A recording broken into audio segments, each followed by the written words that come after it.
Assalamualaikum warahmatullahi wabarakatuh. Perkenalkan, nama saya Ica Dewi Kastari dengan NIM A1H1240008. Saya merupakan mahasiswa dari Pendidikan Guru Pendidikan Anak Usia Dini, Fakultas Keguruan dan Ilmu Pendidikan Universitas Halu Oleo. Sebelumnya saya berterima kasih kepada dosen pengampu mata kuliah, yaitu Ibu Dr. Siti Rahmaniar Abu Bakar SPD MPD yang telah memberikan tugas. Di sini saya akan menjelaskan tentang dasar-dasar manajemen PAUD, konsep, karakteristik, dan implementasi manajemen PAUD. Pada bab 1, yaitu hakikat PAUD. Menurut Undang-Undang Nomor 20 Tahun 2003, PAUD merupakan pendidikan yang diberikan kepada anak usia 0 sampai 6 tahun dengan tujuan memberikan rangsangan pendidikan agar anak siap memasuki jenjang pendidikan berikutnya. PAUD bukan hanya tempat belajar, tetapi tempat membentuk kepribadian, kecerdasan, dan karakter anak.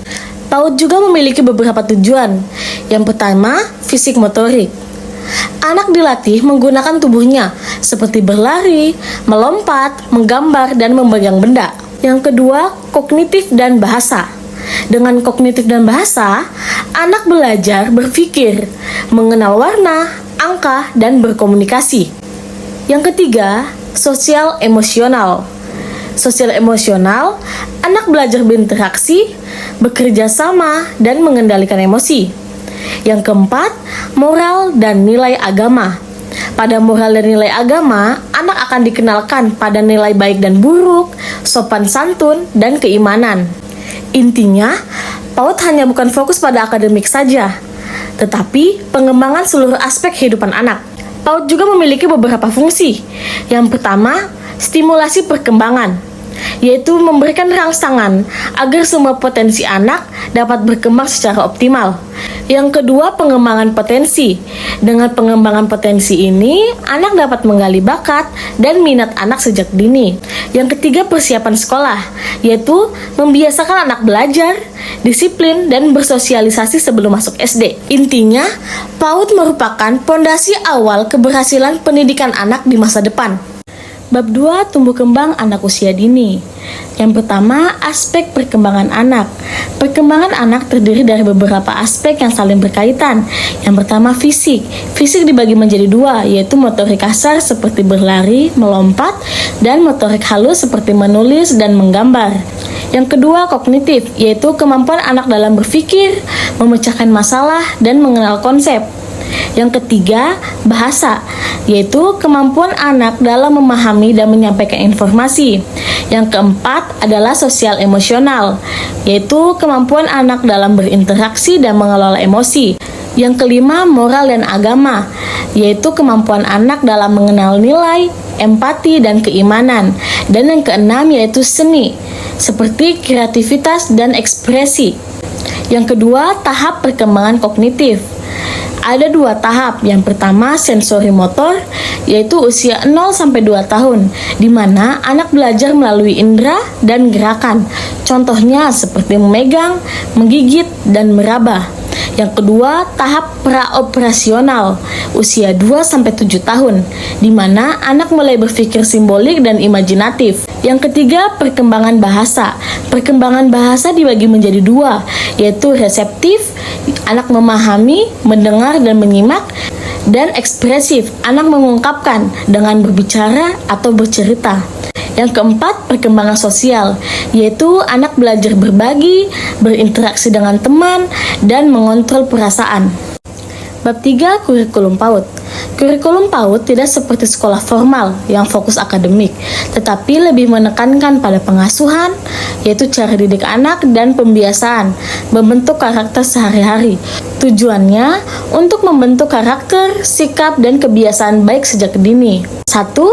Program pengasuhan atau pola asuh. Program pengasuhan adalah cara orang tua atau guru dalam mendidik dan membimbing anak. Ada 3 jenis pola asuh. Yang pertama, otoriter, yaitu anak harus patuh, banyak aturan ketat, dan anak kurang diberi kebebasan. Dampaknya, anak cenderung takut, kurang percaya diri, dan kurang kreatif. Contohnya, anak yang harus diam dan tidak boleh bertanya. Pola asuh demokratis, yaitu adanya keseimbangan antara aturan dan kebebasan. Anak boleh berpendapat dan orang tua atau guru tetap memberi arahan. Dampaknya anak akan lebih percaya diri, mandiri, dan bertanggung jawab. Contohnya, seperti anak boleh memilih permainan, tapi tetap diarahkan. Yang ketiga, pola asuh permisif, yaitu anak terlalu bebas, kurangnya aturan, dan orang tua atau guru jarang mengontrol. Dampaknya anak menjadi kurang disiplin, susah diatur, dan tidak bertanggung jawab. Contohnya, anak yang dibiarkan bermain tanpa batasan. Jadi, dalam PAUD yang paling baik digunakan adalah pola asuh demokratis karena membantu anak berkembang secara seimbang. Yang kedua, program pembiasaan. Pembiasaan adalah proses membentuk perilaku anak melalui kegiatan yang dilakukan terus-menerus. Yang pertama, pembiasaan rutin, seperti dilakukan secara berulang setiap hari dan menjadi kebiasaan.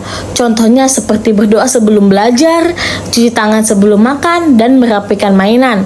Tujuannya untuk membentuk disiplin dan kebiasaan anak. Yang kedua, pembiasaan spontan, yaitu dilakukan secara langsung saat ada kejadian dan tidak direncanakan. Contohnya, mengingatkan anak untuk mengucapkan terima kasih, menegur anak saat berbuat salah, dan mengajarkan berbagi saat bermain. Tujuannya membentuk sikap dan karakter anak secara langsung. Bab 4, hakikat manajemen PAUD. Manajemen PAUD adalah proses mengelola seluruh kegiatan di lembaga PAUD agar berjalan terencana, terorganisir, terarah, dan terkontrol. Tujuannya supaya pendidikan anak berjalan secara optimal dan semua potensi anak berkembang dengan baik. Yang kedua, unsur-unsur manajemen PAUD. Ada 4 unsur utama dalam manajemen. Yang pertama, perencanaan. Perencanaan adalah proses menentukan tujuan lembaga, program kegiatan, dan cara mencapai tujuan.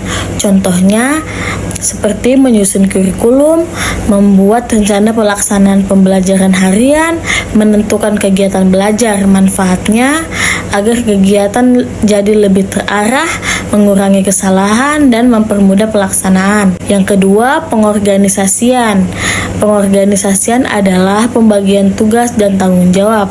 Dalam PAUD melibatkan kepala sekolah sebagai pengelola utama, guru sebagai pelaksana pembelajaran, staf sebagai administrasi, dan orang tua sebagai pendukung. Tujuannya supaya semua orang tahu tugasnya, tidak terjadi tumpang tindih pekerjaan, dan kerja lebih efektif. Yang ketiga, pelaksanaan. Pelaksanaan adalah menjalankan semua rencana yang sudah dibuat. Contohnya seperti proses belajar mengajar, kegiatan bermain sambil belajar, dan pembiasaan karakter anak. Peran guru sebagai pembimbing, motivator, dan fasilitator. Intinya, pelaksanaan adalah tahap paling nyata karena langsung berhubungan dengan anak. Yang keempat, pengawasan. Pengawasan adalah proses mengevaluasi kegiatan. Tujuannya untuk mengetahui apakah kegiatan berjalan sesuai dengan rencana, menemukan kekurangan, dan melakukan perbaikan. Contohnya yaitu evaluasi perkembangan anak, penilaian kegiatan belajar, dan monitoring kinerja guru. Bab 5, ruang lingkup lembaga PAUD. Ruang lingkup manajemen PAUD adalah semua bagian dari aspek yang dikelola dalam lembaga PAUD agar kegiatan pendidikan berjalan secara efektif, terarah sesuai tujuan. Manajemen PAUD tidak hanya fokus pada belajar mengajar, tetapi mencakup seluruh aspek sistem dalam lembaga. Manajemen peserta didik adalah pengelolaan anak sebagai peserta didik, meliputi penerimaan peserta didik atau proses pendaftaran anak, mengelola perkembangan anak atau memantau tumbuh kembang anak, dan kehadiran atau aktivitas, yaitu memastikan anak aktif mengikuti kegiatan. Tujuannya agar setiap anak mendapatkan perhatian dan berkembang optimal. Manajemen kurikulum. Manajemen kurikulum berhubungan dengan kegiatan pembelajaran, meliputi menyusun program pembelajaran, menyesuaikan dengan tahap perkembangan anak, dan menggunakan metode belajar yang menyenangkan. Intinya, kurikulum PAUD harus fleksibel, kreatif, dan sesuai dengan kebutuhan anak. Manajemen sumber daya manusia, yaitu mengelola semua tenaga pendidik, meliputi guru dan tenaga kependidikan, pembagian tugas dan tanggung jawab, dan pengembangan kompetensi atau pelatihan. Tujuannya agar tenaga pendidik profesional dan berkualitas. Kemudian manajemen sarana dan prasarana, yaitu mengelola fasilitas lembaga, meliputi alat bermainan edukatif, ruang kelas, dan lingkungan belajar harus yang aman, nyaman, dan layak digunakan. Tujuannya mendukung proses belajar anak agar optimal. Manajemen keuangan mengatur semua hal terkait dana, meliputi pemasukan, SPP, bantuan dan lain-lain, pengeluaran, dan laporan keuangan. Prinsipnya harus efisien, transparan, dan bertanggung jawab.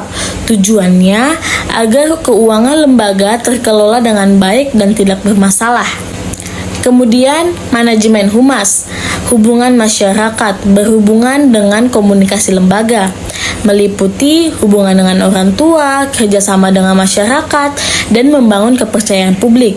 Tujuannya agar lembaga dikenal baik dan mendapat dukungan dari masyarakat. Bab 6. Perencanaan lembaga PAUD. Perencanaan PAUD adalah proses menyusun tujuan, program kegiatan, dan langkah-langkah pelaksanaan yang dilakukan secara sistematis agar tujuan pendidikan anak usia dini dapat tercapai secara efektif dan efisien. Artinya, perencanaan adalah dasar utama sebelum kegiatan dilakukan. Tanpa perencanaan, kegiatan tidak bisa terarah. Tujuan dari perencanaan PAUD yaitu mengetahui harapan guru dan staf agar semua pihak punya tujuan yang sama dalam mendidik anak. Kemudian mengetahui kebutuhan guru dan masyarakat, misalnya kebutuhan anak, harapan orang tua, dan kondisi lingkungan. Kemudian mengidentifikasi kekuatan dan peluang lembaga, contohnya seperti kelebihan guru, fasilitas yang dimiliki, dan dukungan masyarakat. Menentukan strategi mencapai tujuan, menyusun cara terbaik agar program berhasil. Yang ketiga, manfaat perencanaan PAUD. Yang pertama, memiliki dasar kebijakan yang jelas. Semua keputusan punya arah dan tidak asal-asalan. Kedua, memiliki visi, misi, dan strategi, yaitu mau jadi apa yang dilakukan, dan bagaimana caranya. Yang ketiga, memiliki target yang ingin dicapai, misalnya perkembangan anak dan kualitas pembelajaran. Dan yang keempat, memiliki langkah antisipasi terhadap masalah. Jika ada kendala, sudah ada solusi yang disiapkan. Bab 7. Pengorganisasian lembaga PAUD.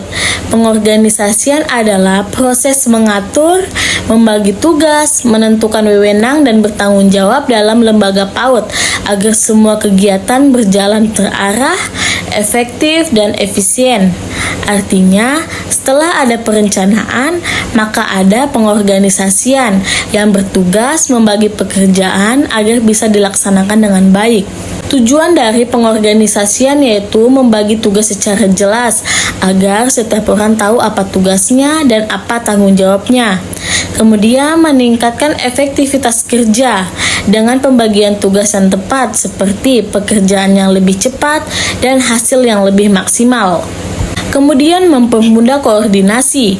Semua pihak bisa bekerja sama dengan baik karena adanya sistem dan adanya pembagian peran. Ketiga, unsur-unsur peorganisasian. Yang pertama, pemberian tugas. Setiap pekerjaan dibagi sesuai dengan kemampuan masing-masing. Yang kedua, struktur organisasi. Susunan jabatan dalam lembaga. Contohnya seperti kepala sekolah, guru, dan staf. Tujuannya agar ada alur kerja yang jelas.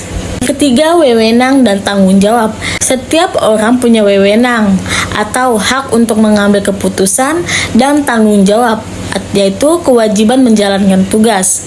Yang keempat, pihak yang terlibat, yaitu ada kepala sekolah, perannya sebagai pemimpin, pengambil keputusan, dan pengarah kegiatan. Guru, perannya sebagai pelaksana pembelajaran dan membimbing anak-anak.